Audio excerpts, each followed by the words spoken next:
Welcome, my friends!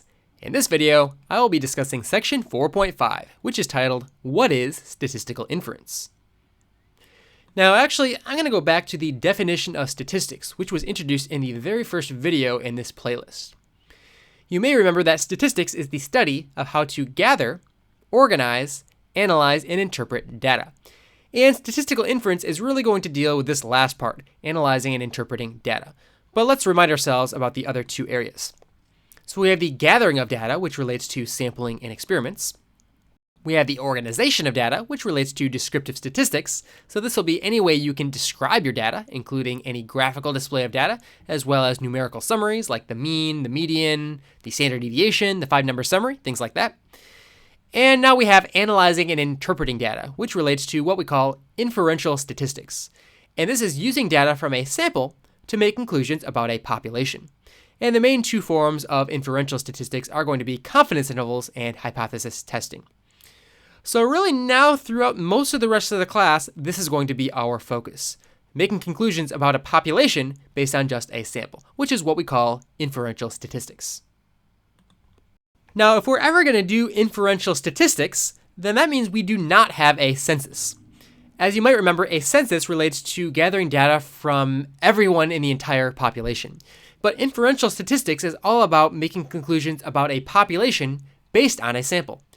So as I'm stating here, as we rarely have a census, or if we're doing inferential statistics, we will never have a census, we're typically going to be resorting to samples.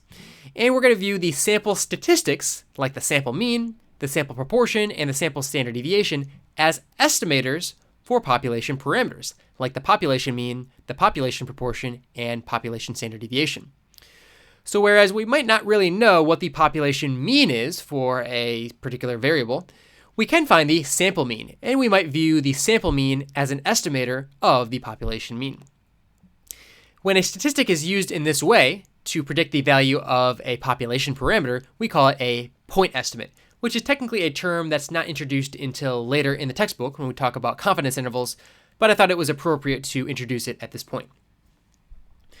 Making statements or predictions about a population from a sample is what we call statistical inference, which is the title of this section. So here is an example of that. Let's say we have this population here, which just relates to a whole bunch of circles. I know it's not super practical here, but this is just kind of an example to get you to see the idea. So we have a whole bunch of different circles here, and they have different colors, and they have different sizes. And we're going to be sampling from that population, and we're going to be getting a sample.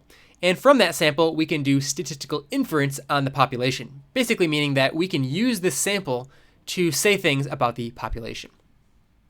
So let's kind of give a more concrete example based on this here. So suppose we are interested in estimating the mean area of a circle in the population, as well as the proportion of circles in the population that are black.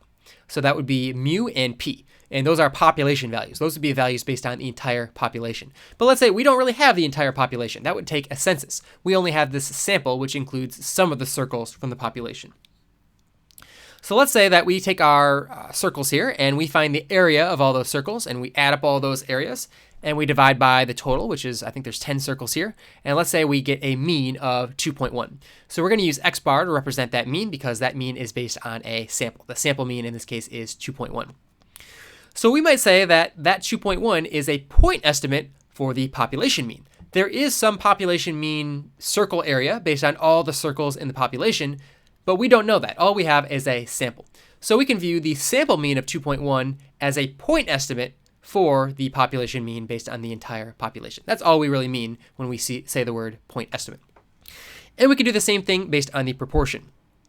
So the proportion of black circles from the sample is 6 out of 10. There are 6 black circles here, 1, 2, 3, 4, 5, 6 out of the 10 total circles. So that means our p hat would be 6 out of 10 or 0.6 or 60%. And we would say that this is a point estimate for p, the proportion of all circles in the population that are black.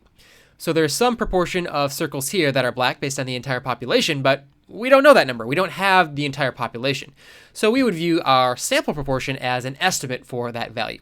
So that's all we really mean when we're saying statistical inference and talking about point estimates. Here we're just saying we have a sample, and the value that we get from our sample we're viewing as an estimate for the corresponding value based on the entire population.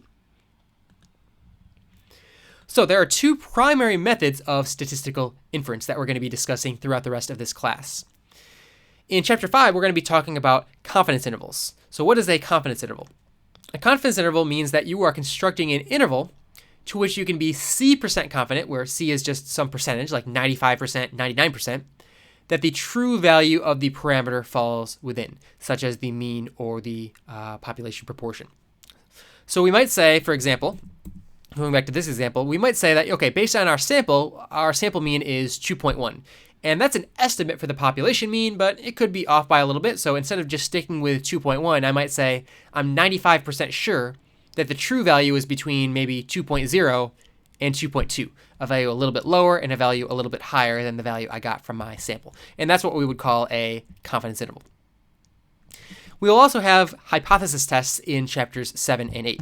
And this is testing to see if the value of a parameter, like the population mean or proportion, differs in some way from some specified value or from a different parameter from maybe a different population. So maybe I have this population right here, and I find the mean to be 2.1 based on my sample, based on this population, but maybe there's another population somewhere else I'd like to compare to. And I want to know, is the mean from this population bigger or smaller than the mean from another population? Well, I could do a hypothesis test to figure out if that was the case or not. Okay, so that is kind of our introduction to the two primary methods of statistical inference. So make sure you have these ideas in your head: confidence intervals and hypothesis tests. We'll talk more about those in future chapters, in future videos, but make sure you have at least the general idea of these with you right now. All right, that's all I had to talk about in this video, so I will see you in the next one.